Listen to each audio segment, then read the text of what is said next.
Hello, this is Karen Palazak from Quiet Mountain Wellness, author of It's Time for a U-Turn. Today, I'm continuing the audio reading of It's Time for a U-Turn. And today's selection are chapters 12 and chapter 13. So we'll begin with chapter 12. You always have a choice. And the contemplation statement is,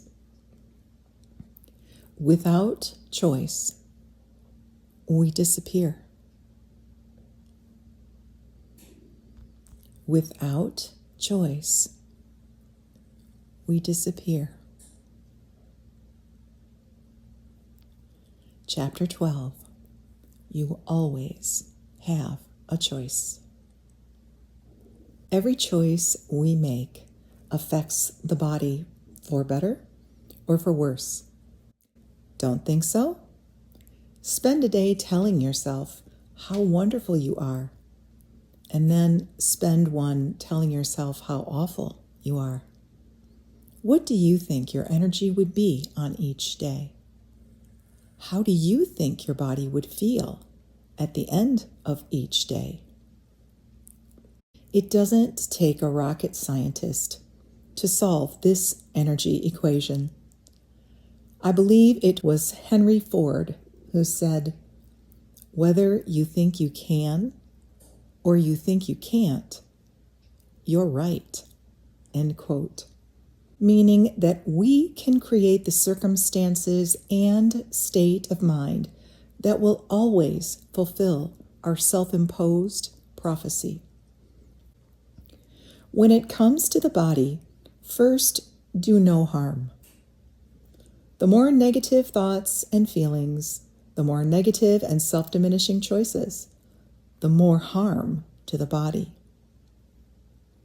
Every day, we all make some really great self-honoring choices. Yet, statistics show that we are more likely to remember what we did wrong than what we did right. And that is, self-diminishing choices are remembered more often than the self-honoring ones. So stop and give yourself ample credit for what you are doing that is working. Every choice we make is an opportunity to move forward or backward, to grow or die. Many times, the small, honorable choice isn't all that attractive because we may wonder if it will really even matter at all in the long run. Count it as a gift that you have a chance to make a small, self-honoring choice. I can remember how my father changed his ways after he found out he had cancer. He had to change his eating habits drastically and was emotionally debilitated by the diagnosis. As most cancer patients, he had to undergo chemotherapy and radiation, which made him terribly sick. His life changed in ways I'm sure he never imagined it would in those powerful moments. It was sad and painful to watch, his fearful gripping to the diagnosis and desperation to avoid what turned out for him to be too little, too late. Pain can push us to change, whether positively or negatively. The goal is to choose well before the pain, physical, mental, or emotional, takes hold. We've established that the first step in making changes is to become aware. Why? Because awareness is the platform of all change. You may have heard it said that the power is in the present moment. Indeed, it is the only moment we can actually take action in. When we actively make small, consistent, positive changes, we are moving in the direction of wholeness and well-being. Your wholeness is always in your hands. It is not hidden away in some obscure or unreachable place, nor is it broken or absent. It is hidden for the safest of keeping inside of you. Within you is the permanent residence of wholeness, but you must choose it. Allow your powerful choices to reunite you with your own experience of oneness, unlocking a deep sense of power, clarity, peace, and the infinite energy, creativity, intelligence, and organizing power within. George Bernard Shaw puts it this way: people are always blaming their circumstances for what they are. I don't believe in circumstances. The people who get on in this world are the people who get up and look for the circumstances they want, and if they can't find them, make them. End quote. It is within our grasp to intentionally cultivate the willingness to commit to constant course correction by active choices. In doing so, we learn to create our own realities and more easily and actively identify the circumstances that will take us where we want to go. Just as a jet pilot must continue to watch his gauges and course correct in order to arrive at the destination, we have to accept that even if we get off course, a bit of course correction through self-honoring choices can get us back on track. Enough of these choices, and we start to build a substantial and sustainable ability to thrive in our lives. Self-honoring choices create an alignment and alliance with our bodies, expanding and releasing their capabilities. If we are making big, sweeping choices in destructive rather than constructive ways, we can fall down that proverbial spiral pretty far and pretty fast. For example, if you had ever had too much to drink, you have essentially poisoned your body. So, of course, your body is doing everything it can to either process or rid itself of the poison. You know how you feel the morning after. It is important to ask daily, what and how do I want to feel today? What do I need today in order to accomplish today's tasks? And what do I need to give my body in order to make this partnership work today? These questions will naturally lead you to self-honoring choices. I don't believe the answer is that we necessarily need to do less in our lives, because we are capable and worthy of all that we desire. It may seem the level to which we want to soar is out of reach, especially if too many of our choices are self-diminishing, creating pessimism and hopelessness. Our dreams may seem to be very far away, out of reach. That can change when we begin living our honor consciousness. If we feel this pushing for what we want coming from a more destructive place, like an underlying sense of desperation for status, or pushing without regard beyond our limits for fear of failure, we fall down the spiral of well-being. We may feel as though we have less worth until or unless we are busy. What we will inevitably find is Too many choices driven by fear, doubt, desperation, and anxiety, and we become the characterization of that momentum. The message our intention holds gets filled with static, and we end up stretching ourselves in ways that become destructive rather than productive or constructive. And down the spiral we go. Because our culture values constant activity, we can use busyness as a method of elevating our sense of self-esteem. Yet, this can be self-indulgent, diminishing, and ultimately destructive. I personally dislike the word busy. To me, it does not necessarily mean purposeful or powerful because it lacks the current of deeper meaning. I liken it to a constant churning of sorts, movement for the sake of movement, which we may choose as a crutch to artificially gain respect or admiration. We value busy because we somehow connect busyness and stress with stamina, progress, or achievement.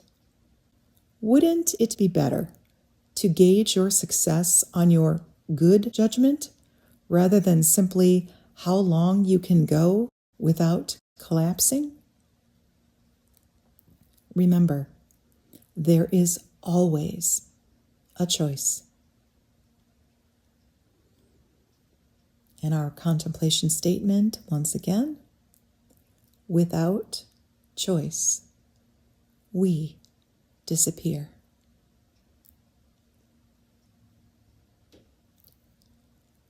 Without choice, we disappear. And feel free to stop the recording and just stay with that statement if you desire.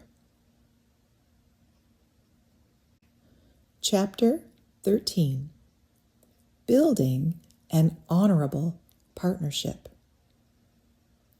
And the contemplation statement for this chapter is, where love and honor entwined like lovers, the two become one. Where love and honor entwined like lovers, the two become one.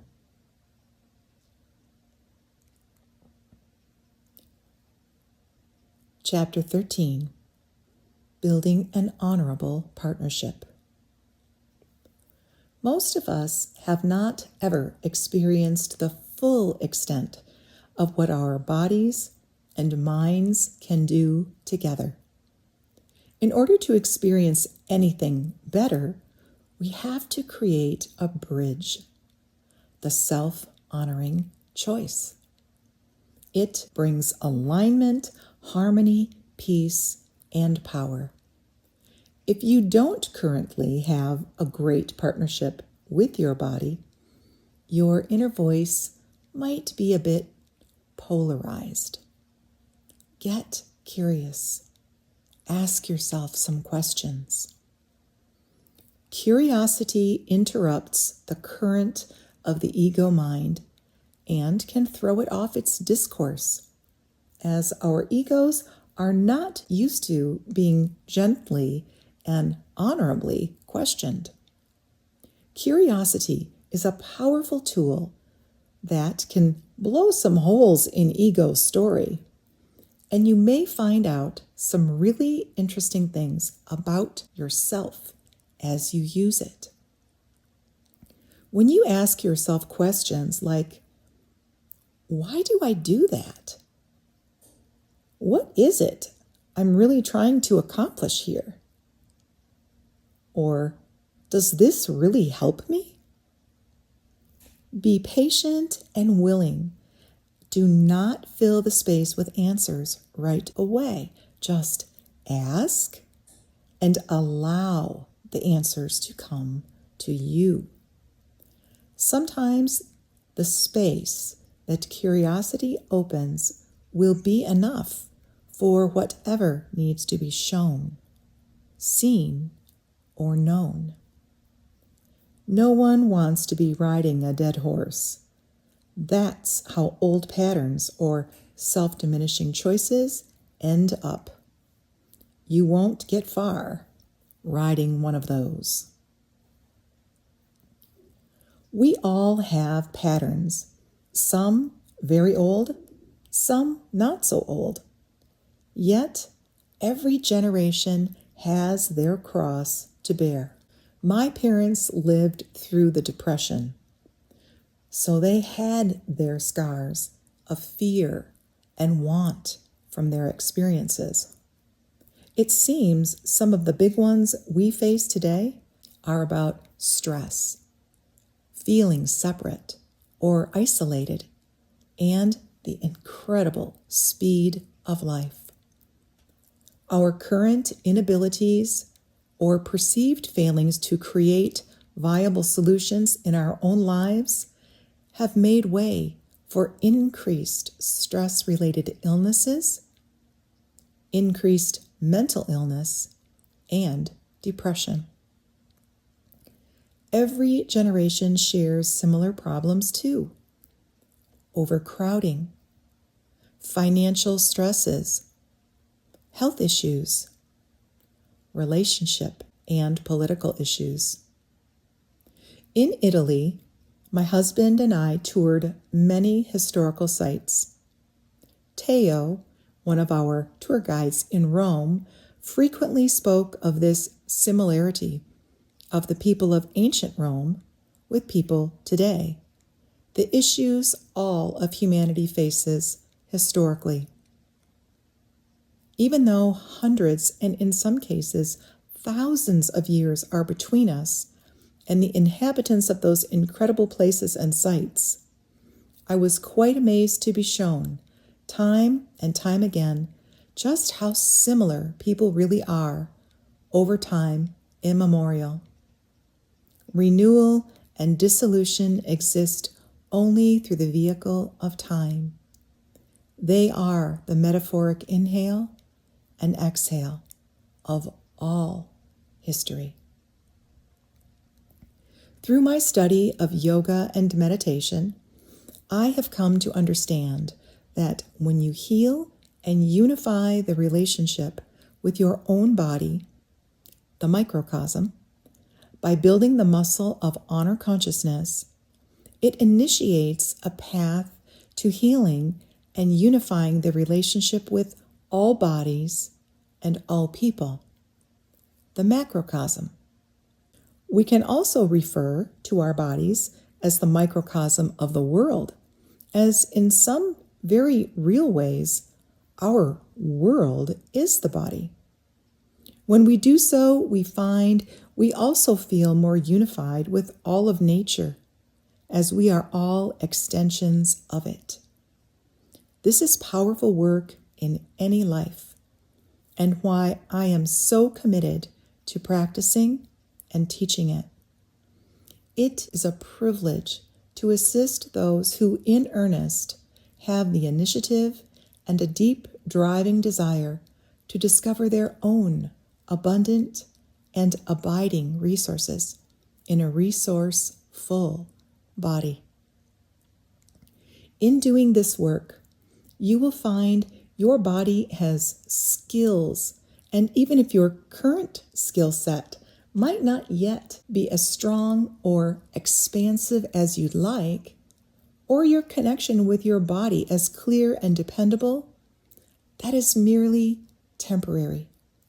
Once you become interested in partnering in this positive way, you will be driving your own advancement by aligning and refining your choice response, and be more fully cooperating with your own evolution.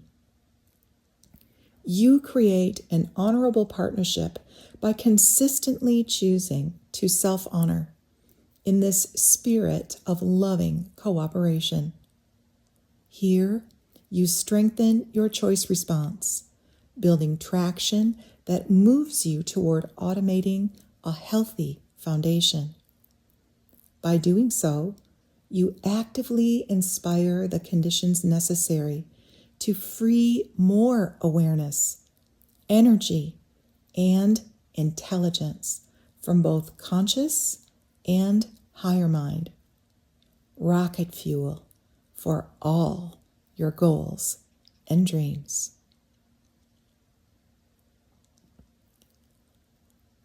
And again, let's review our contemplation statement to close this chapter. Where love and honor, entwined like lovers, the two become one.